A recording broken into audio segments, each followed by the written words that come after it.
présentation, ça va être un texte lu de Léon Landini, qui est ancien combattant des FTP-MOI, donc main-d'œuvre immigrée, président de l'association Carmagnole Liberté et médaillé de la Résistance, et qui s'est toujours battu pour la souveraineté française, la souveraineté populaire, pour le non à ce référendum, à cette constitution qu'on nous a proposée pour la France et qui a été rejetée par le peuple français, et qui donc soutient évidemment cet appel à un nouveau référendum sur l'appartenance à l'Union européenne. Et donc c'est Gilda Landini qui va faire la présentation, puisque c'est son papa, et c'est Georges Gastaut qui nous lira son texte, donc secrétaire adjointe du pôle de Renaissance communiste en France.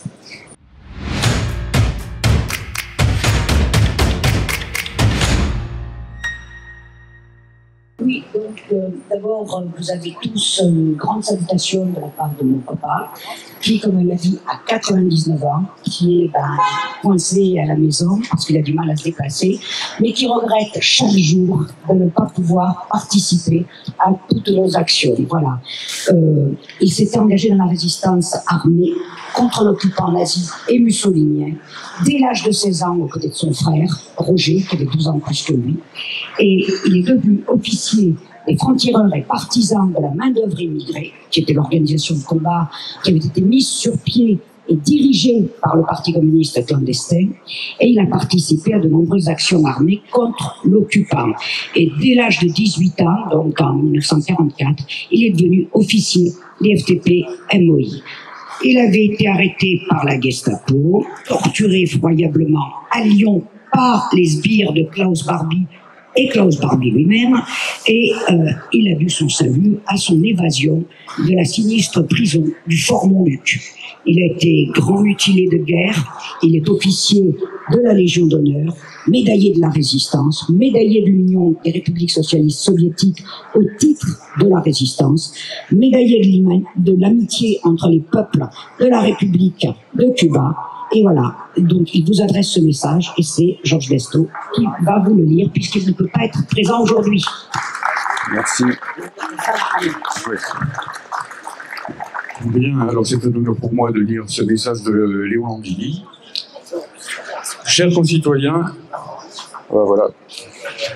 Chers concitoyens, chers amis, chers camarades, travaillant ardemment et jusqu'à mon dernier souffle à transmettre le flambeau de la résistance aux futurs reconstructeurs de France que vous êtes, je soutiens sans réserve l'indispensable rassemblement pluriel du 31 mai, organisé par le PARDEM, par le PRCF, par le groupe FIEF, par la JRCF et par la dynamique constituante. La prétendue construction européenne actuelle est l'inverse exact de ce que voulaient les fondateurs du Conseil national de la résistance et les rédacteurs de son lumineux programme intitulé Les Jours heureux, parmi lesquels mon immortel camarade communiste et ami personnel Pierre Villon.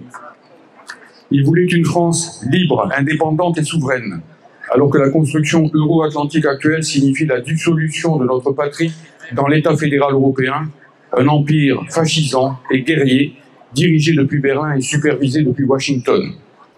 En réalité, la prétendue construction européenne équivaut à une destruction de la France libre et souveraine qui est tout à fait réduite et détruite.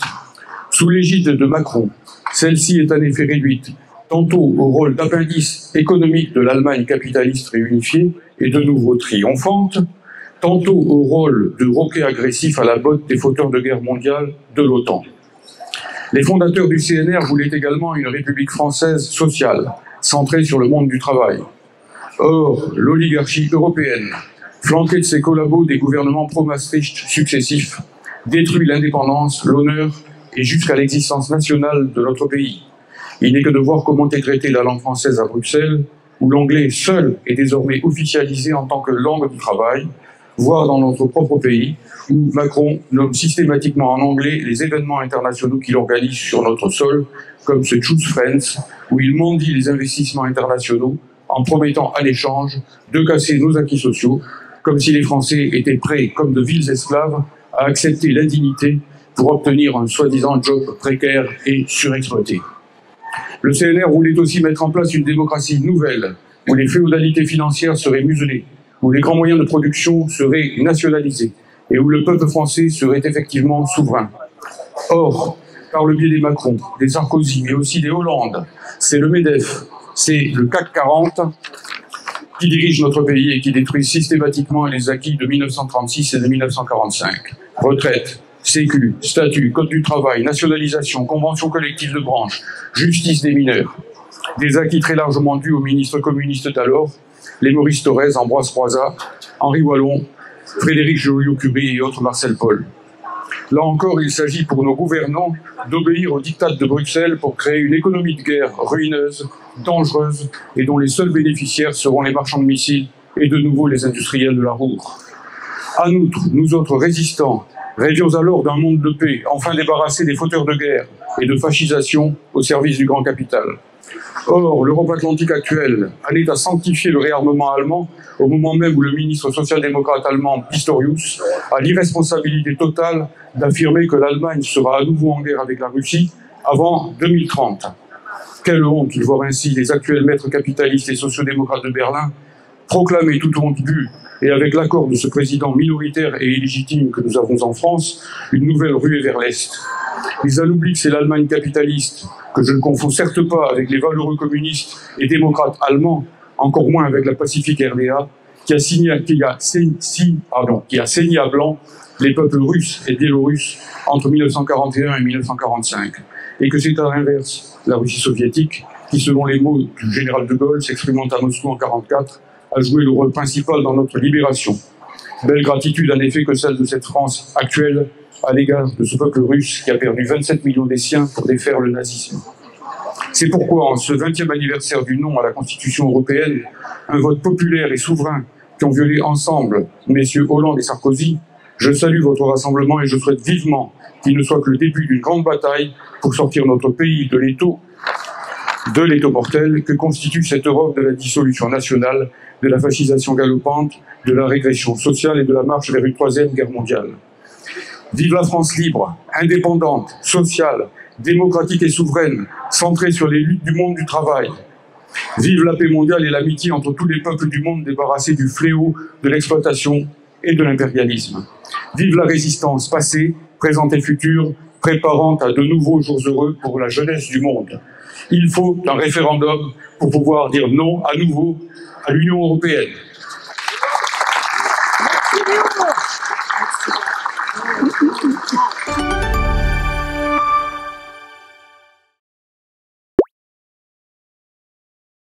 Et on accueille maintenant donc une autre organisation qui va parler donc pour République Souveraine, secrétaire nationale adjointe Jessie Anger-Robert.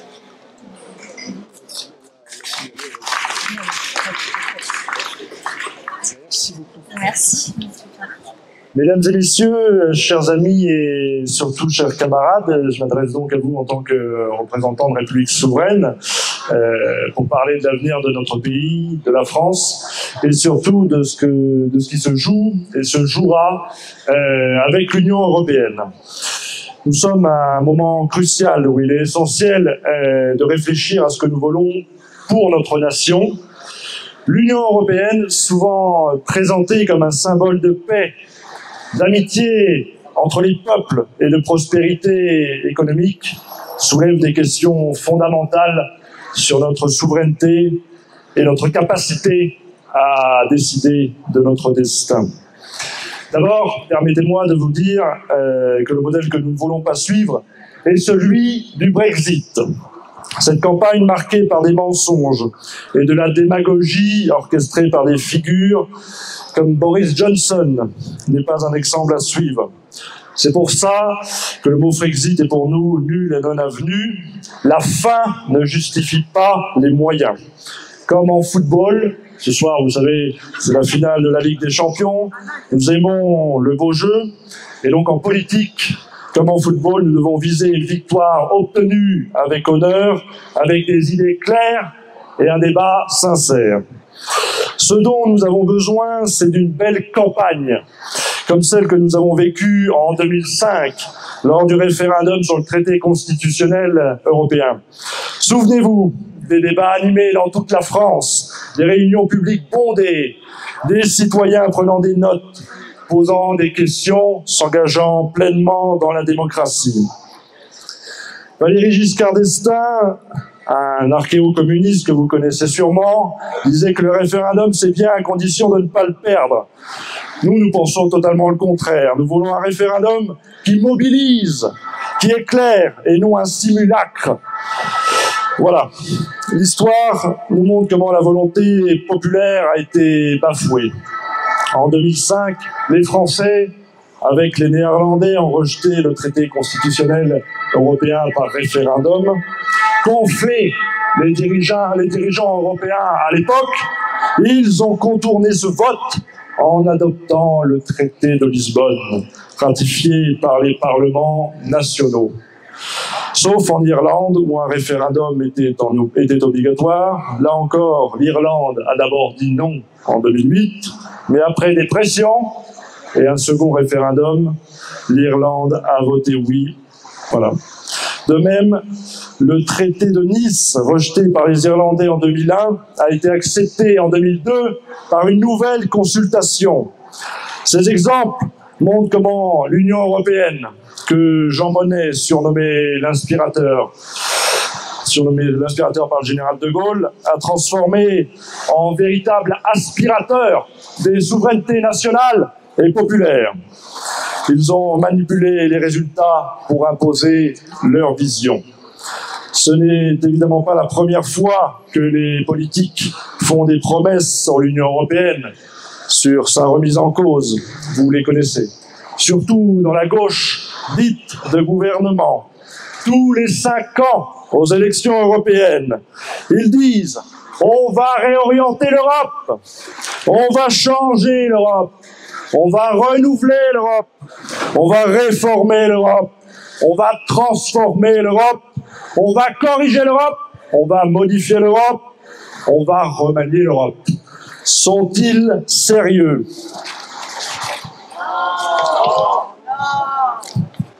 On nous fait le coup à chaque fois, vous dis-je. Jospin, déjà, en 97, disait, pendant la campagne des législatives, « Je vais renégocier le traité d'Amsterdam ». Les gens votent pour lui, majorité de gauche, plurielle, à l'Assemblée nationale. Que s'est-il passé? Rien. Walou. Hollande, en 2012, « Je renégocierai avec Merkel le TSCG ». Il est élu face au traître Sarkozy au second tour. Que s'est-il passé? Rien. Nada, rien. Ah si, il a ajouté un volet croissance, a-t-il dit, au TSCG, soi-disant. Aujourd'hui, chers amis, chers camarades, nous faisons face à un autre défi. Emmanuel Macron, cet homme aux multiples visages, souverainiste, socialiste, révolutionnaire, gaulliste, européen, propose des référendums à choix multiples sur des sujets qui nous semblent, à mon avis, dérisoires. Lors d'une interview sur TF1 le 13 mai 2025, il a évoqué des consultations sur l'accès aux réseaux sociaux pour les moins de 15 ans, par exemple. Mais il n'a pas précisé si ces référendums seront juridiquement contraignants. Et c'est là, justement, la clé. En clair, si vous votez non, il pourra dire « Je m'en fous, je le ferai quand même », comme en 2009 avec le traité de Lisbonne. Au jeu des référendums ridicules, nous pourrions nous aussi proposer des votes sur la queue d'à côté qui avance plus vite au supermarché, ou les biscottes qui tombent du mauvais côté, c'est la loi de Murphy, pareil. Et l'association des délégués de classe a même suggéré un référendum sur les frites à la cantine, je ne sais pas si vous avez vu. On pourrait en rire, mais le fond de l'affaire est grave. Ce mépris de la volonté populaire est une insulte à la démocratie. Regardons, si vous voulez bien maintenant, les partis politiques français. À gauche, la France insoumise, qui promettait à l'époque, en 2017, un plan A de renégociation des traités européens et un plan B de sortie de l'Union européenne.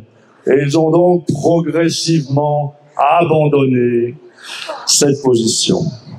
Depuis 2018, LFI s'est tourné vers une stratégie de désobéissance plutôt que de rupture, privilégiant l'unité électorale et la respectabilité médiatique. Le Rassemblement national, pareil, depuis 2017. Ces deux partis, jadis critiques de l'Union européenne, ont abandonné toute critique de la construction européenne actuelle imposée par Bruxelles. On nous dit donc que l'Union européenne, c'est la paix, l'amitié entre les peuples, la prospérité économique. Mais est-ce vraiment le cas?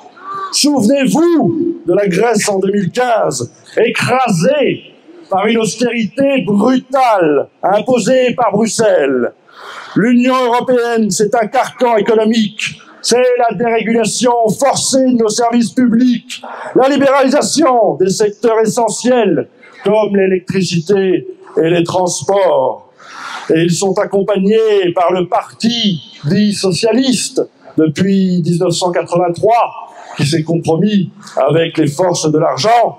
Et aujourd'hui, les grands partis, vous le savez, ont renoncé à remettre en question ce système.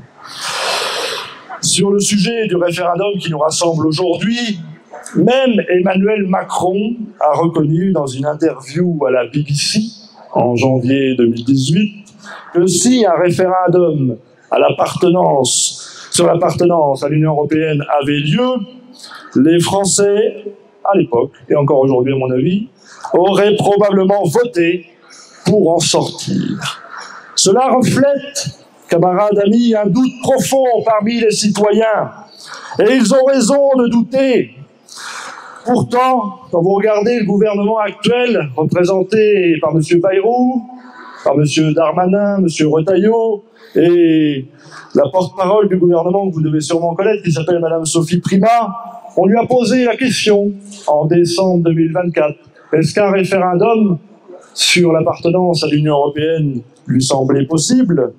Elle nous a dit, en résumé, circulez, il n'y a rien à voir.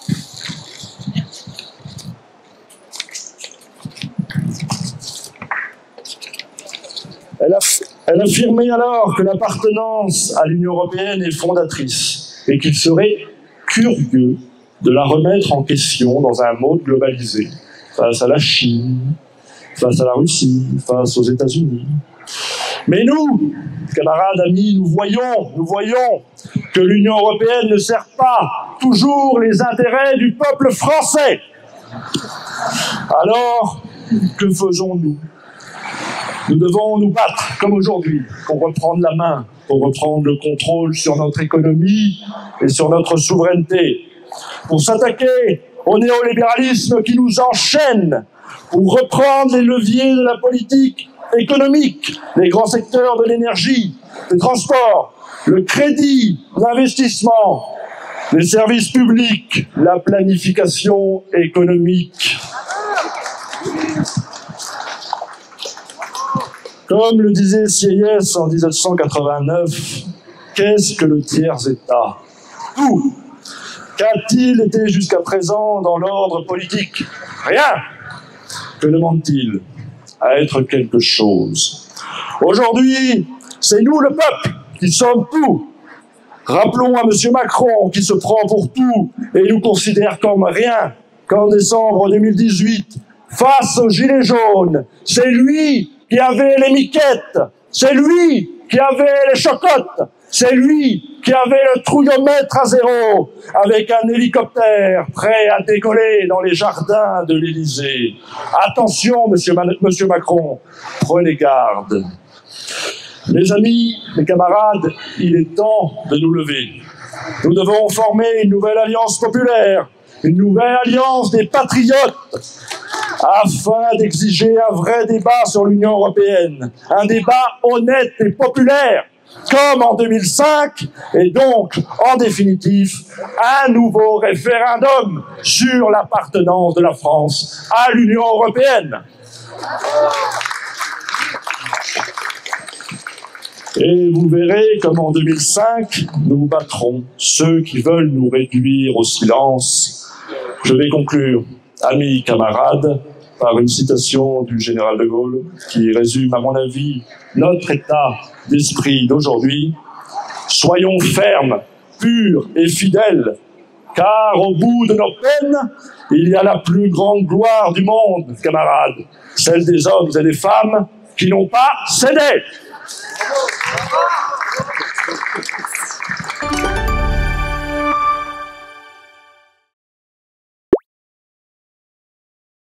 Merci. Alors maintenant, on accueille Jacques Nikonov, qui était président d'Attaque de 2002 à 2006 et qui est animateur aujourd'hui de la dynamique populaire constituante et qui va intervenir sur la thématique 2005, le non-OTCE et le traité de Lisbonne sur la modification de la Constitution.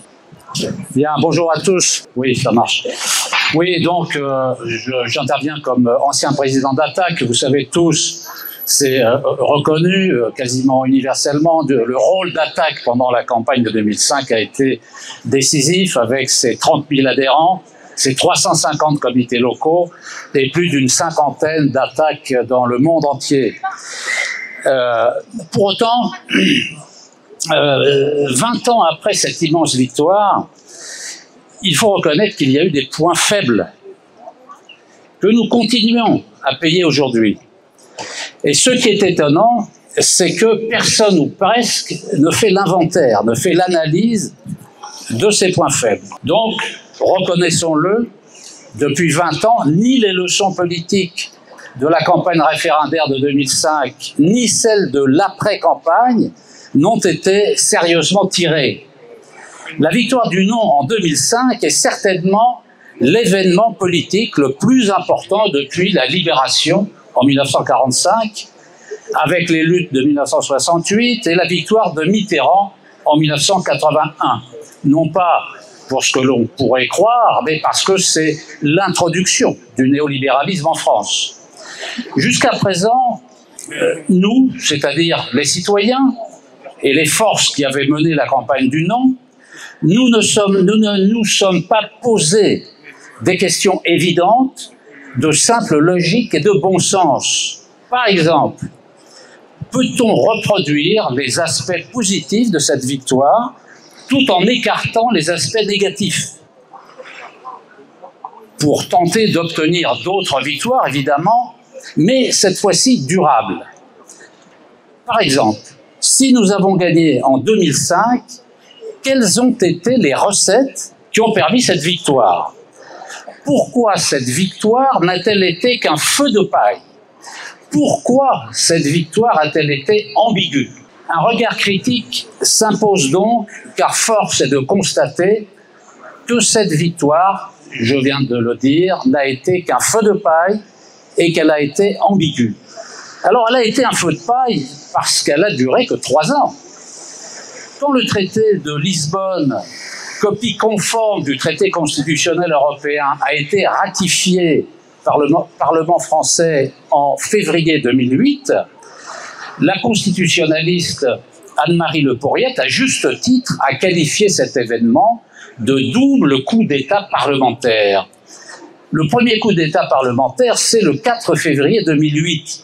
Le Parlement, c'est-à-dire la réunion de l'Assemblée nationale et du Sénat, se réunit en congrès à Versailles, je vous rappelle tout cela, tout le monde le sait, pour réviser la Constitution. En effet, pourquoi réviser la Constitution? Eh bien, tout simplement parce que le Conseil constitutionnel avait jugé que le traité de Lisbonne n'était pas conforme à la Constitution. Pourquoi?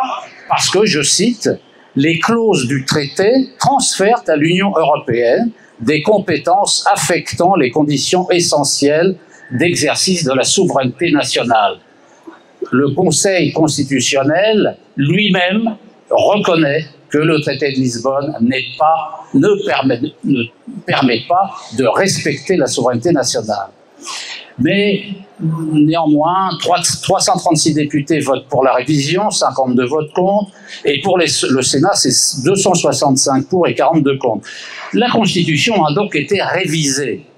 Elle intègre alors des éléments qui étaient considérés hier comme attentatoires à la souveraineté nationale et qui, par magie, par le fait que l'Assemblée nationale, le Congrès vote la modification de la Constitution, modification du titre 15, eh bien, subitement, ça n'est plus contraire à la souveraineté nationale parce qu'on a intégré dans la Constitution des éléments qui favorisent les atteintes à la souveraineté nationale. Voilà pourquoi il est impératif de sortir, de retirer le titre 15 de la Constitution française. Le deuxième coup d'État a lieu le 8 février 2008, le traité de Lisbonne étant désormais compatible avec la Constitution française, il peut être ratifié. Et donc le projet de loi de ratification du traité de Lisbonne est voté par l'Assemblée nationale. Cette ratification, ce coup d'État, est passé comme une lettre à la poste. Les forces du non, politiques, syndicales, associatives, n'ont rien fait de sérieux pour appeler les Français en masse les 4 et 8 février 2008 afin d'empêcher ce coup d'État. Une fois le coup d'État perpétré, ces forces du non n'ont rien fait non plus pour exercer une pression maximale sur le président de la République, Chirac, afin qu'il prenne la décision de dissoudre l'Assemblée nationale. Celle-ci, en effet, venait d'outrepasser ses pouvoirs en annulant la voix du peuple. Elle n'avait donc plus aucune légitimité. Les porte-paroles des 9 groupes parlementaires de l'Assemblée nationale et du Sénat ont tous approuvé la révision de la Constitution, à l'exception du porte-parole du groupe communiste. Rappelons la liste des putschistes qui, à ce jour, non seulement n'ont émis aucun regret à propos de leur geste de trahison du peuple, mais qui persistent à vouloir imposer à la France un carcan européen qui étouffe les peuples et les nations du vieux continent. Il y avait donc l'UMP qui est devenu LR, le PS, les Verts, l'UDF, les radicaux de gauche, le Nouveau Centre, Modem, Rassemblement démocratique et social. Ouh, oui, c'est bien. On peut les huer, en effet. Les principaux partis du centre et de la droite, sauf le Front National d'ailleurs, se sont ainsi alliés avec le PS et les Verts pour inverser la voix du peuple. La conclusion à tirer est quand même assez simple. Aucune alliance visant à résoudre les grandes questions stratégiques qui se posent à la France, comme l'emploi, la transition énergétique, l'industrie, les services publics, le commerce international, etc., n'est possible avec ces partis. Il est même impossible de voter pour eux. Il faut donc sortir du piège qui consiste à voter quand même pour eux, malgré tout ce qu'ils ont fait, lors des seconds tours des élections présidentielles et législatives. Il vaut mieux l'abstention citoyenne en tentant d'organiser les abstentionnistes qui voient juste. Ils ne veulent pas voter pour ces gens-là, ils ont raison. L'ambiguïté de la campagne menée par une grande partie du non à gauche est triple.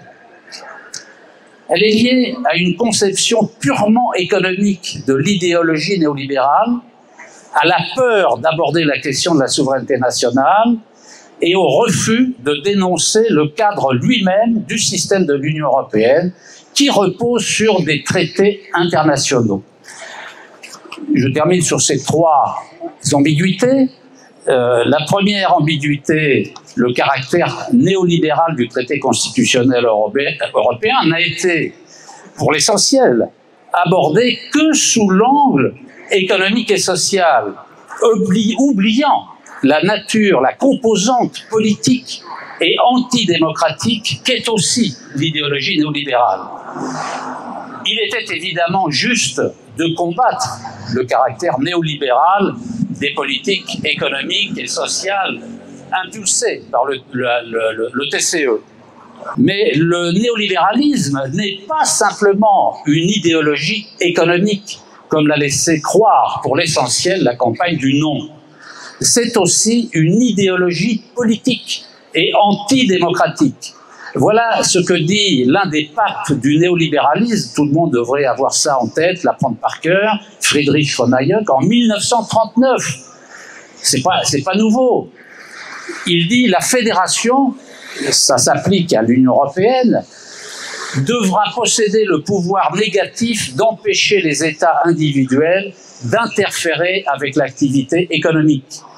Il ajoute, une fédération signifie qu'aucun des deux niveaux de gouvernement, le niveau fédéral et le niveau national, ne pourra disposer des moyens d'une planification socialiste de la vie économique. C'est très clair. Dès le départ, le néolibéralisme et la construction européenne elle-même qui s'en inspire estiment qu'il faut briser les souverainetés nationales pour empêcher tout risque de politiques économiques hétérodoxes. C'est comme cela que s'est construit le système de l'Union européenne à partir de traités internationaux de nature politique. Alors, deuxième ambiguïté, et je vais conclure assez vite, le non à gauche, chez les partis, a été préempté par la perspective de l'élection présidentielle de 2007 pour des raisons électoralistes contestables. La remise en cause de la souveraineté nationale par le TCE a été volontairement masquée. Tous les candidats déclarés ou masqués à l'époque à gauche se positionnaient en 2005 dans la perspective de la présidentielle de 2007. Par exemple, tous lorgnaient sur l'association Attac pour la neutraliser afin de récupérer ses 30 000 adhérents, ses 350 comités locaux et son énorme force de frappe intellectuelle. Croyant éviter de faire peur à l'électorat en parlant de souveraineté nationale dans la perspective de la présidentielle de 2007, ces partis et candidats voulaient camper uniquement sur la critique du caractère néolibéral du TCE qui faisait un certain consensus. Troisième ambiguïté, aucune force du non n'a voulu mettre en cause le principe de l'Union européenne qui repose sur le gouvernement par les traités, c'est-à-dire la fin de la politique. Les analyses des propositions d'Attac, de Copernic, du PCF, pour ne prendre que ces exemples, étaient toutes très intéressantes et positives. Mais elles n'ont pas voulu remettre en cause le principe même du traité européen. Or, un traité international de caractère politique, comme le traité constitutionnel européen et tous les autres traités européens, par définition, limite la souveraineté des États, même d'ailleurs si cette limitation est auto-consentie par les mêmes États. Il devient alors, et je termine vraiment pour rassurer ma camarade, de réviser ces traités pour adapter les orientations politiques qu'ils contiennent aux souhaits des citoyens exprimés par le vote. Et donc voici la conclusion. Donc, quel que soit le vote des citoyens dans un pays, il n'aura aucune influence sur le cours des choses à l'échelle du système de l'Union européenne et par conséquent sur le pays concerné lui-même. On vote donc pour du beurre. C'est la raison principale de la montée de l'abstention et de ce que l'on appelle les populismes. Un gouvernement ou un système politique dirigé par des traités remplace les États dans des domaines importants, par exemple les compétences exclusives de l'Union européenne. Toute la logique de l'Union européenne est ainsi incompatible avec la logique démocratique. C'est un processus politique, anti-politique par essence. Donc la conclusion est très claire. On ne peut pas parler de souveraineté sans sortir du système de l'Union européenne et de l'euro. Il y a une incompatibilité totale, absolue, de principe entre ces deux aspects. Mais je termine là sur ce point. Le contexte international nous favorise, alimente notre combat. À la fois le développement des BRICS d'un côté et la déliquescence pathétique de l'Union européenne, du système de l'Union européenne d'un autre côté, permet à nos arguments de porter plus et mieux. Tel est le message d'espoir que moi je vois dans la situation actuelle.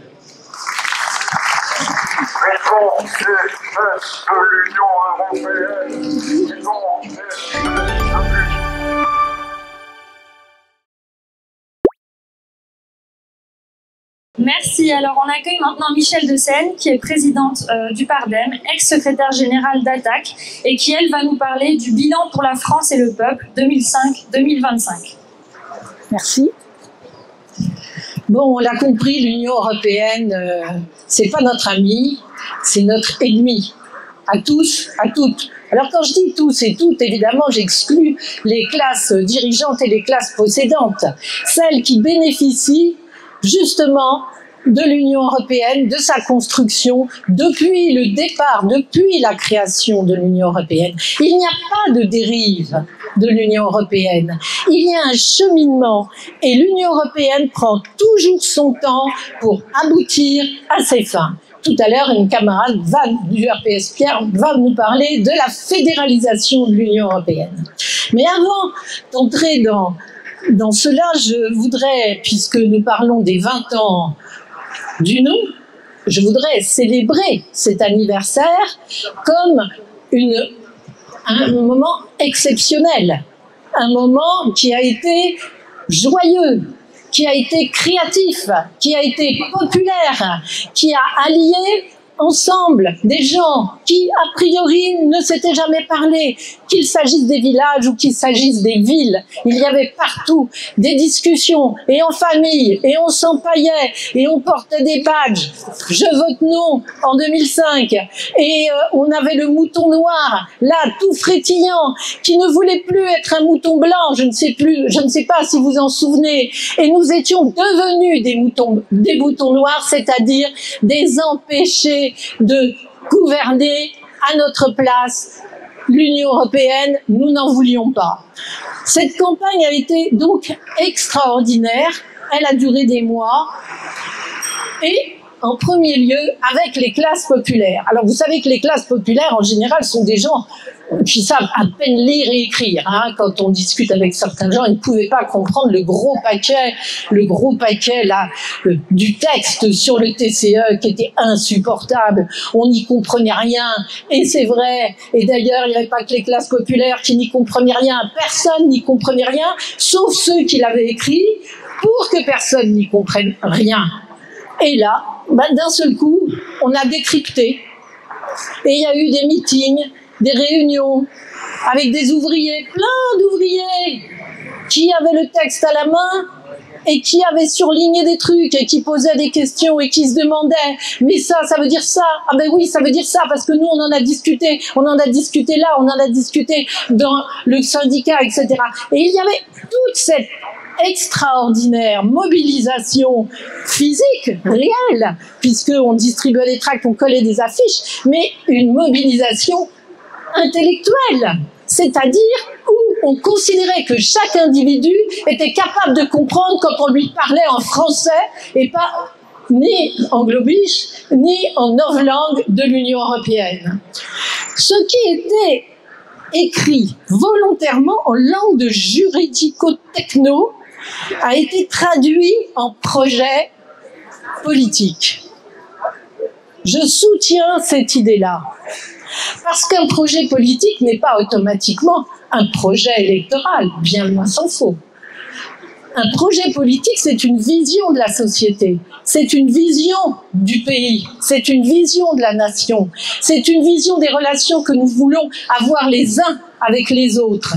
C'est la place que nous donnons non seulement à la nation, mais à l'État, au rôle de l'État. C'est aussi la place que nous donnons au travail, aux travailleurs, à la démocratie, au droit d'être souverain. Toutes ces questions n'ont jamais été traitées depuis la fin, depuis que nous avons été trahis. Je ne reviendrai pas sur la trahison, il en a très bien parlé Jacques Nikonov tout à l'heure. La mise en concurrence déloyale entre les peuples, la fameuse concurrence libre et non faussée, qui était présentée comme l'alpha et l'oméga du dynamisme économique. Ça allait ruisseler de partout grâce à la concurrence. Eh bien, nous avons travaillé sur et dénoncé la mise en concurrence déloyale entre les peuples, entre les salariés.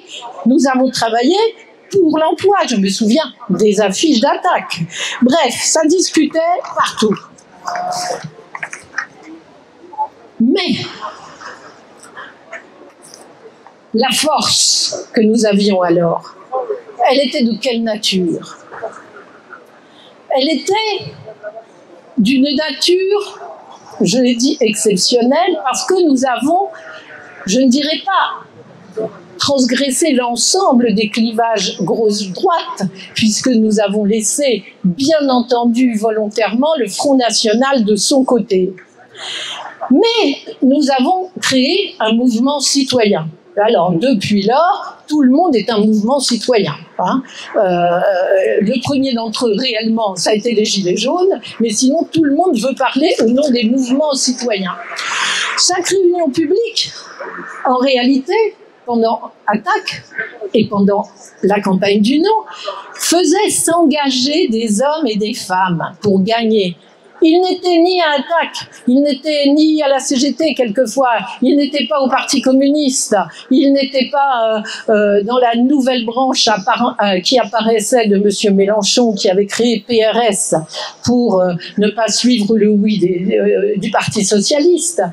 Ils s'engageaient en tant qu'individus, que citoyens, qui avaient la nécessité de s'engager parce qu'ils transcendaient quelque chose qui était quoi? Eh bien, il fallait défendre les intérêts de la France et les intérêts des Français, et évidemment là-dedans l'intérêt des travailleurs. Alors aujourd'hui, il faudrait être sourd, muet, aveugle, complètement explosé des neurones pour ne pas comprendre 20 ans après que l'Union européenne, que le traité de Lisbonne nous a conduit de fait à la défaite de la France, à la défaite économique, à la défaite sociale, à la défaite démocratique, avec une montée de l'abstention incroyable, avec même au sein de l'Union européenne, dans d'autres pays, une montée extraordinairement, enfin, on peut pas dire si, extraordinairement inquiétante de l'extrême droite, y compris en Allemagne. La mémoire, où est la mémoire de l'histoire? Mais la mémoire de l'histoire, elle a été rayée de la carte, parce que c'est exactement ce qu'ont souhaité ceux qui ont balayé le non au référendum. Il leur fallait le traité constitutionnel européen. Ils ne l'ont pas eu dans 20 ans, eh bien, ils ont continué à grignoter avec le traité de Lisbonne, et ils continuent à grignoter aujourd'hui, sans arrêt, à travers, pas seulement les traités dont on a parlé, mais les directives, les normes, les palabres de commission, la primauté de la Commission européenne. Et nous avons donc une Union européenne qui montre aujourd'hui ce qu'elle a toujours été, c'est-à-dire celle de l'ennemi des États, des nations, des travailleurs et de la paix. Alors qu'est-ce qu'on veut? On veut que ça continue ou on veut que ça change? Ben, si on veut que ça change, on y va, on arrête de se prendre le chou pour savoir si on est ceci, si on est cela. Oui, nous sommes des citoyens qui voulons être souverains ici. Et si nous le faisons, eh bien, il y a d'autres citoyens, d'autres pays qui se lèveront pour dire la même chose. C'est ça la France!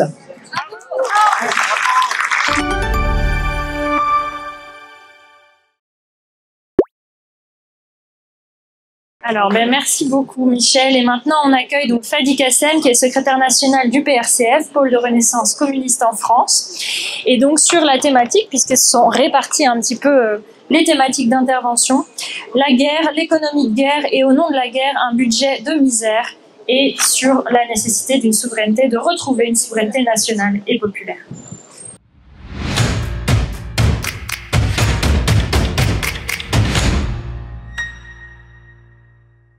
Citoyennes, citoyens, chers amis, chers camarades, merci d'être présents pour ce 20e anniversaire. Bon, c'était il y a 2 jours. Il fallait bien que nous nous retrouvions quand même pour ce week-end. Je vais pas revenir sur toutes les analyses qui ont été faites précédemment, que nous partageons bien entendu sur la nocivité absolue de l'ordre OTAN. Non, l'idée là, c'est plutôt de se tourner vers l'avenir. Et l'avenir, en fait, c'est dès aujourd'hui, dès maintenant, au moment où nous prenons aujourd'hui la parole ici, pas très loin d'ailleurs, précisons-le, de l'endroit où a eu lieu la première réunion du Conseil national de la résistance, le 27 mai 1943, au 48 rue du Four. Ben, l'avenir, justement, c'est la paix. puisqu'on parle beaucoup de l'Europe, de l'Union européenne, qui, selon Nicolas Sarkozy, il y a 20 ans, eh bien, selon qui il fallait voter pour le référendum, donc pour la Constitution européenne, parce que la paix mérite que l'on dise oui. Eh bien, en réalité... Allô ? Ah, voilà, sabotage. Eh bien, en réalité, le peuple français avait parfaitement compris que la paix méritait que l'on dise non. Et il avait raison quand on regarde aujourd'hui ce qu'est l'Union européenne. En fait, pas depuis aujourd'hui, depuis ses origines. Une machine de guerre. Une machine de guerre contre les travailleurs, une machine de guerre contre les peuples souverains, une machine de guerre contre la paix tout court. Et à celles et ceux qui en doutent, mettez en lien cette machine de guerre avec quelque chose de très simple qui s'appelle l'argent. Qui s'appelle l'argent puisque, faut-il rappeler qu'Ursula von der Leyen, qui est la présidente de la Commission européenne, a annoncé un plan de 800 milliards d'euros. 800 milliards d'euros pour bâtir une Europe de la défense. Non pas un projet d'ailleurs qui date d'aujourd'hui, mais qui date d'il y a au moins 70 ans avec la communauté européenne de défense. Alors cette Europe de la défense, pourquoi la mettons en place? C'est très clair. D'abord parce que c'est l'occasion de liquider définitivement la souveraineté nationale sur le plan de la défense populaire, d'ailleurs faut-il le préciser, sur le plan de la diplomatie, et de créer ce fameux empire européen, pour reprendre l'expression de Bruno Le Maire. C'est le premier point important. Le deuxième point important, c'est parce que faut préparer la guerre contre des ennemis désignés, fantasmés.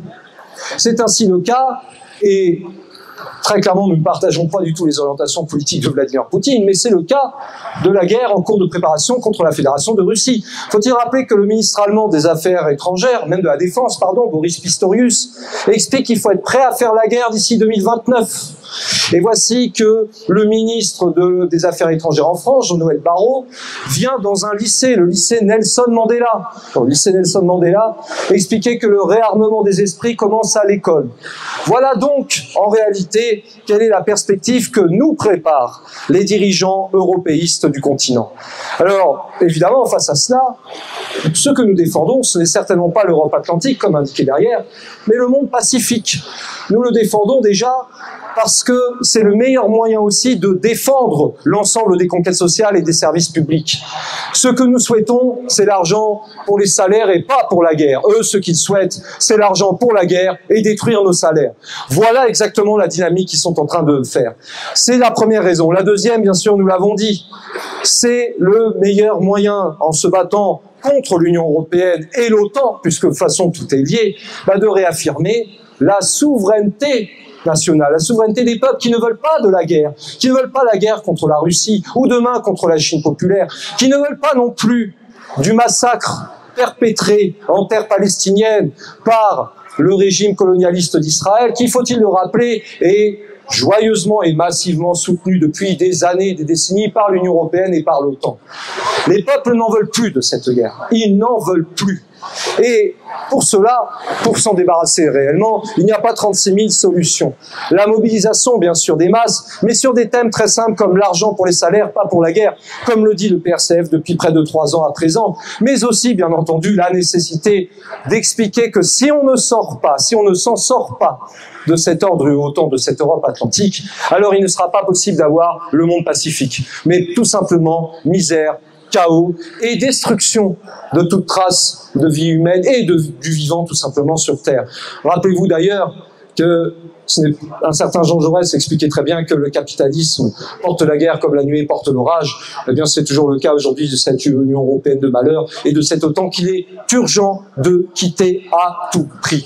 Plus que jamais, parce que il y a 20 ans, nous avons dit non à la guerre. Aujourd'hui, nous disons encore non à la guerre. Et pour cela, il faut reconquérir, et nous le ferons, cette souveraineté nationale et populaire indispensable pour construire le monde pacifique que nous souhaitons. Le combat continue, les camarades, et notamment avec la mobilisation de la jeunesse et des travailleurs. Rejoignez-nous.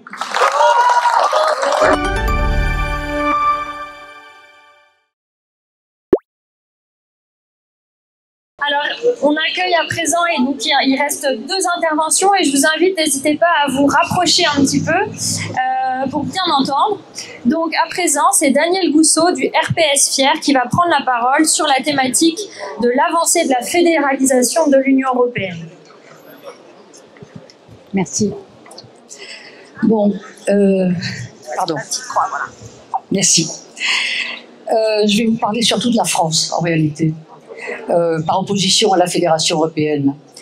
La France s'est construite sur un modèle qui constitue une forme d'entrave au capitalisme et à la mondialisation. Elle a créé, en 1789, la République, une organisation territoriale à l'époque avec 44 000 communes. Aujourd'hui, il n'y en a plus que 34 000. Tiens, c'est un hasard. Donc la République, avec ses communes, ses départements, ses principes d'égalité de traitement sur le territoire, qui a quasiment disparu aujourd'hui en France, d'indivisibilité, de laïcité. La France s'est aussi construite un peu plus tard sur le programme du Conseil national de la résistance, qui est le grand constructeur du principe de la sécurité sociale. Et elle s'est construite aussi sur le préambule de la Constitution de 1946. Ce préambule qui fait d'ailleurs partie du bloc de constitutionnalité, on a tendance à l'oublier. Et donc, c'était un peu trop pour la mondialisation, pour le néolibéralisme. Quelque chose me dit que l'Union européenne néolibérale a été aussi un peu mise en place pour casser cette organisation française. Ce projet a démarré dans les années 1950, où, alors, dans le mémorandum, le projet fédéraliste est inscrit déjà. On parle de supranationalité. Donc ça veut dire supranationalité, c'est la perte, la suppression de la souveraineté. Les fédéralistes ont toujours tenté de se rapprocher du pouvoir central en France pour imposer une vision éclatée de l'État-nation. Par exemple, les fédéralistes, ils ont intégré le ministère de l'aménagement du territoire pour mieux le casser. Pour casser le modèle français, il faut donc casser le programme du CNR, refondre l'organisation territoriale et casser la démocratie, imposer un pouvoir supranational, faire monter le communautarisme venu directement de notre colonisateur, je parle des USA, et faire monter le communautarisme. Vous direz, et la démocratie dans tout... Pardon. Voilà. Alors, et la démocratie dans tout ça? Eh bien, la démocratie, elle disparaît par le haut, par la grande arnaque de l'UE. Les communes sont appelées à se regrouper en communautés de communes. On dit qu'on va rapprocher le pouvoir des lieux de décision. Et en fait, on éloigne le peuple des lieux de décision par le haut. Pourtant, la commune, c'est là où peut s'exprimer au mieux la démocratie, presque la démocratie directe.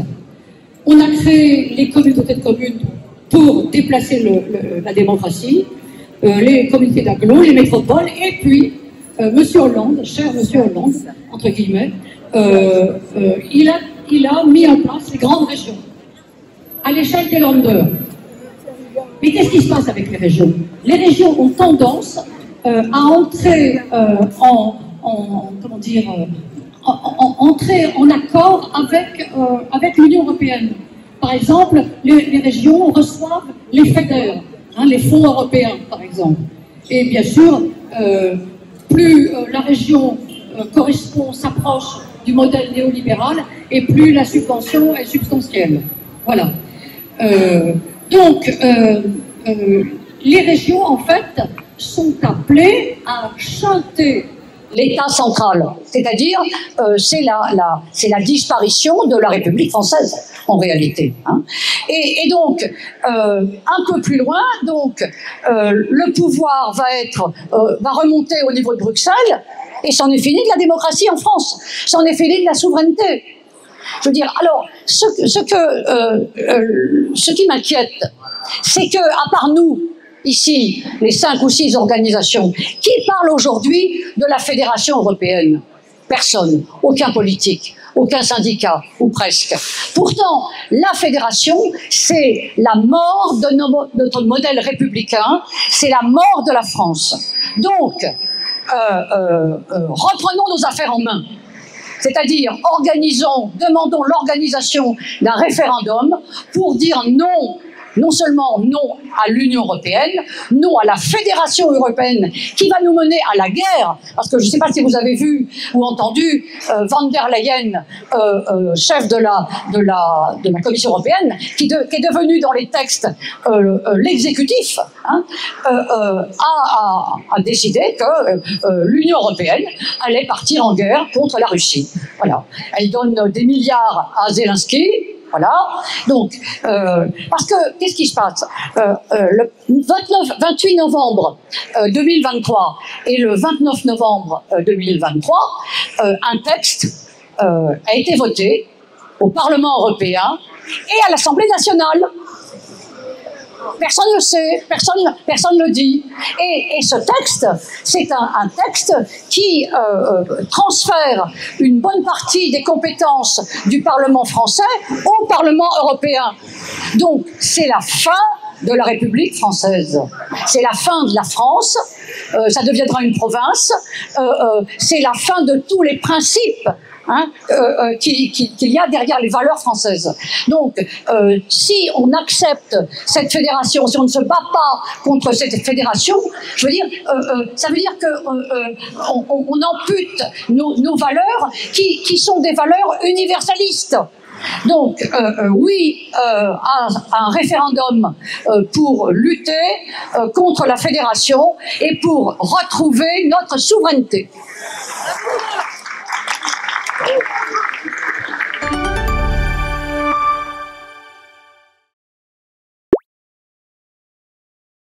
Bon, et pour terminer et clore avec ce rassemblement, on finit par la jeunesse. C'est Paula qui est secrétaire nationale adjointe de la JRCF, donc la jeunesse pour la renaissance communiste en France, qui va faire donc une forme de conclusion. Plus fort. Qui va faire une conclusion donc tournée vers la jeunesse, l'avenir et l'espoir. Merci.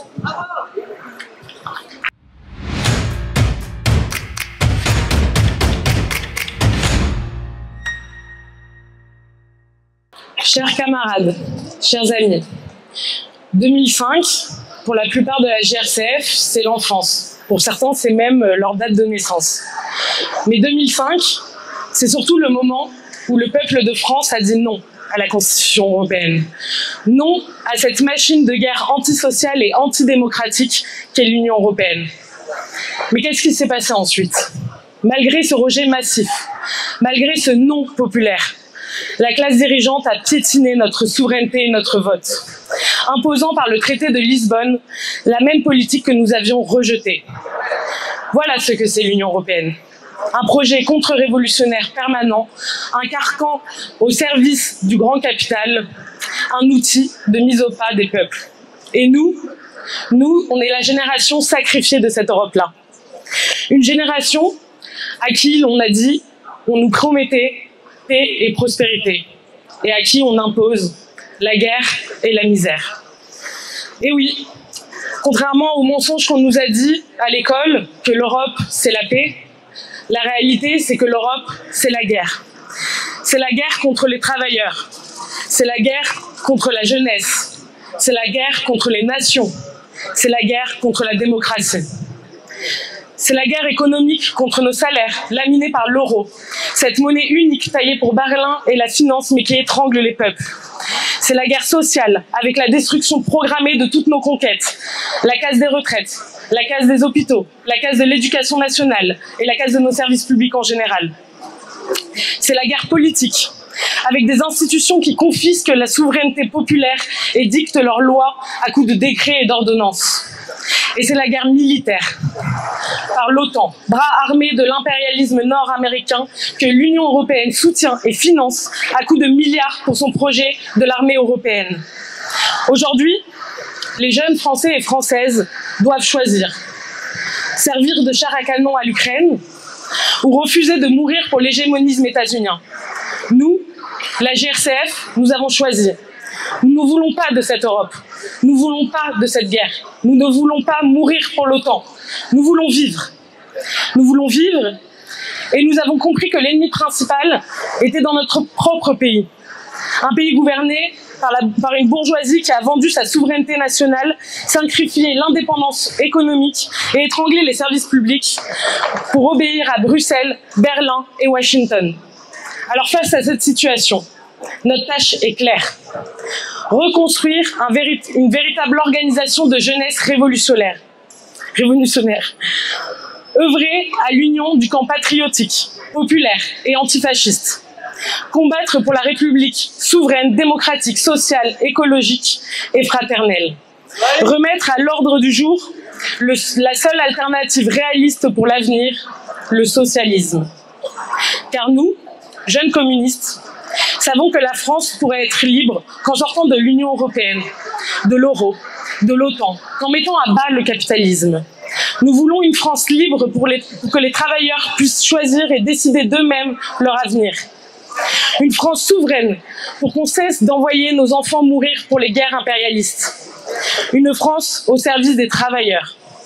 Pour qu'enfin la richesse puisse être à disposition de celles et ceux qui la produisent et non être siphonnée par une minorité parasite.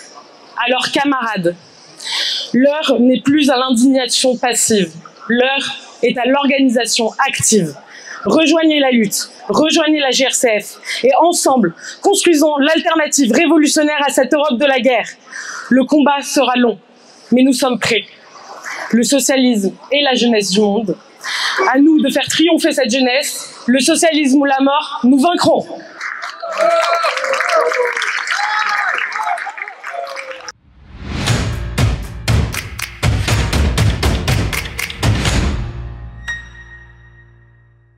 Bon, merci à tous.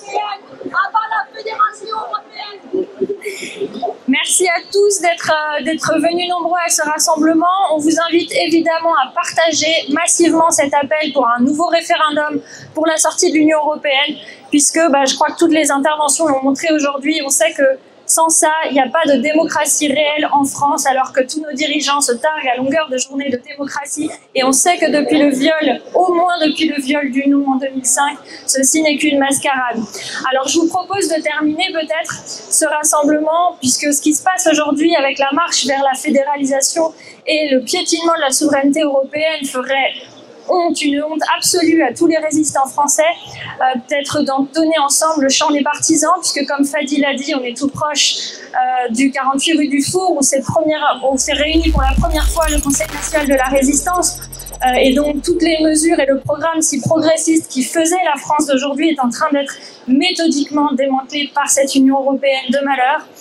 Donc honorons leur mémoire aujourd'hui et surtout faisons revivre leur combat en chantant tous le chant des partisans, et puis on terminera aussi par une Marseillaise.